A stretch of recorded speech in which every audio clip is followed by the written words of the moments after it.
Hey guys. So I asked on my Instagram what people want to see from me in terms of video content, and one of the things that people were asking me for was more about my experience as an artist. So I looked up some artist tags online, and I came across one called the starving artist tag. And I hate the word starving artist or the word starving artist. I hate that idea. But the questions were really interesting. I thought that it would be a good way to kind of connect with everyone. So I'm going to do this tag. I might change the name and the title to the successful artist tag because I just feel like that's a better vibe putting out there. But yeah, hopefully you get to learn a bit more about me and you enjoy. Okay, question number one. What's your favorite experience as an artist? I think my favorite experience as an artist is when you're working on something really hard and you get into that flow state where time kind of stops and you're just in the vibe, you're getting things done, you're just following that wave of creativity. I think that's the best part, where you can just totally lose yourself in your art. That's my favorite part about being an artist, is getting into that flow state and really working on something and losing myself in it. Number two, what's your least favorite experience as an artist? I definitely think that my least favorite experience as an artist is when someone comes up to me and says something about being a starving artist to me, whether it's as a joke or just part of their belief system.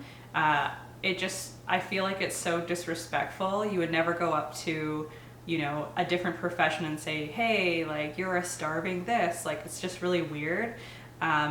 So I'd like to kind of get rid of that starving artist idea about people.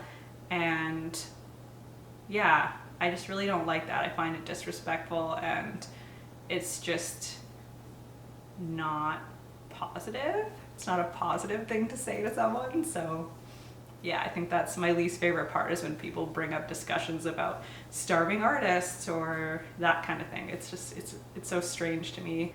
Number three, what are your dreams and goals for your art? My dream for my art is to build a community. I don't necessarily need to be the most famous artist or have the biggest following ever. I'd really just like to build a community of people that support each other and that all believe in the same goals and the same ideas and the same mind frame surrounding artwork. So I feel like that's really my goal with my art. What is your favorite medium and why? My favorite medium is acrylic. I use acrylic more than other mediums because I love the fast drying time, and I'm not a very patient person. So for me to have to be able to layer the paint and have it dry super fast is really awesome. And also it just lends to working on multiple pieces at the same time and faster workflow, so I can get a painting done faster, it can dry faster, and there's less of a time between when I have to deliver it and when I have to wait for it to dry so that I can varnish it and that kind of thing. So I really like acrylic paint because of that fast turnover time. What inspired me to do art and why do I love it? I'd say that my inspiration for my art just comes from my life. So any experiences that I have or feelings that I have, that kind of thing. And yeah, I love it because it's just the ultimate form of expression. I view other people's work as just an expression of themselves, and my own work, I try and just express what's inside of me and hope that it connects with other people. What's the favorite piece you've ever made and why is it so special? I feel like for me, every piece that I make, the most recent piece that I finish is always the best piece for me. And then, I take a look at it and I love it at first, and then I start to notice things that I don't like about it or things that could be improved, and then I move on to the next piece. So it's really, I feel like my favorite piece is always my newest piece, and then it always changes, so it's always changing. But my most recent piece is this self-portrait here that's behind me, and right now it is my favorite piece because it's the ultimate expression from my heart, and I feel like it really signifies me as a person and things that are important to me, and I also feel like it really emotes a feeling, which I love. So yeah, the self-portrait piece is my favorite right now. Who and what are your biggest art influences? So one of my favorite artists right now is Tanya Shatseva. I just love her expressions in her pieces, and also how they're kind of mysterious.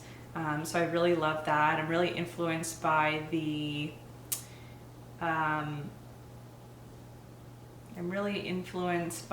surrealism art movement, and I'm trying to implement more of that into my work because I love how it makes your subconscious mind kind of think about things, and makes this sense of wonder for the viewer. I also love an artist called Elpe Efe. I'm not sure if I'm saying that right, but I believe he's from Germany, and his work is just so beautiful. He's an oil painter, and Tanya Shatseva is a acrylic painter. So a couple different influences there for me. Number 8, what did you learn from being a full-time artist? I've learned so much from being a full-time artist, but I think the most important thing that I've learned is that you need to live your truth in this life. So for me, like, my truth is being an artist, working for myself, having my own business, and waking up every day and deciding how I want to spend my time that day. And I think it's so important for everybody to live their truth in this life and really decide what's right for them. And so being a full-time artist has really shown me the power of that and all the beautiful things that can come out of that, and choosing yourself and choosing what you want to do in this life, as opposed to being influenced by what other people think you should do, that kind of thing. So yeah, I really feel like it's taught me how to live my truth. What do your family and friends think about you being an artist? I've definitely experienced both sides, to family and friends being supportive and family and friends being not supportive or not thinking it's the right path. Obviously it can be difficult when people are telling you that you're making a wrong choice or that kind of thing. And I had some of that when I was leaving my job. I was working as a marketing manager for a large company, and I ended up leaving to pursue art full time, and I had a lot of people that weren't supportive of that or didn't think it was the right choice. But on the contrary, I did have a lot of people that were, supporting me and rooting for me. And so at the end of the day, you're always going to have people that support you and don't support you. So it's really important just to, do what's right for you, follow your own path. And like I said previously, just like live your truth, because that's where you can find happiness and peace. Number 10, was becoming an artist your childhood dream? If not, what was? So when I was really little, like in kindergarten, I really wanted to be an artist. I really wanted to be a doctor. And I was really into doctor books and, looking at, playing with doctor toys and that kind of thing. I just really wanted to be a doctor for some reason. And then as I became a bit older, that kind of faded away and my interest kind of went away, and I started to notice how creative I was and how into art class I was and that kind of thing. So I feel like as I got older, it became more of a dream of mine, but when I was really little, it was not on my radar at all. Number 11, what advice can you give to people who want to be more artistic or creative? So my biggest piece of advice is that you really need to just keep going. So keep working on your art, keep practicing, keep building your skills. And also you need to be able to push through the ugly stage, which I think is really, really important. So whenever you start a piece, even me now, whenever I start a piece, it starts and in the beginning it's very ugly, like it just is not pleasing to the eye, it's developing, it's not quite there. And a lot of people stop at that stage because they think that, you know, it looks ugly and it's not going to be anything, but you have to push through the ugly stage, and then you're going to get to a stage where, you know, something arises more beautiful and that kind of thing, but also push through that ugly stage so you can get to the final product. A lot of people don't push through that and they just stop right there. So I think being okay with things not looking beautiful or things not looking great to you or things not being the way you want them to at first is really important.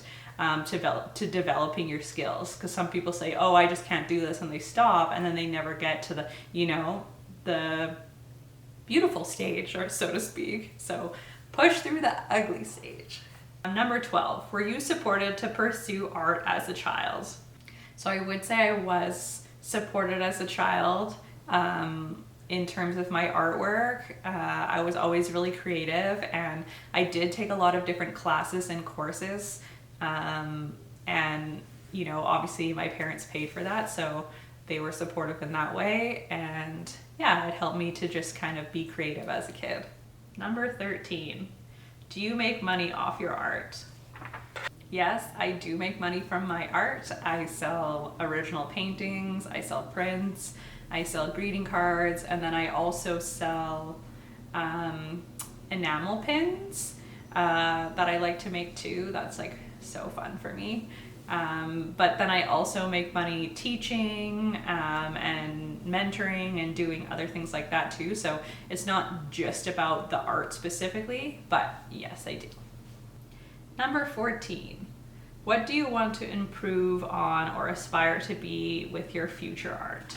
I feel like I'm always looking to add depth to my work, whether that's visual depth or depth of meaning. I really want there to be kind of more of an experience when viewing my work.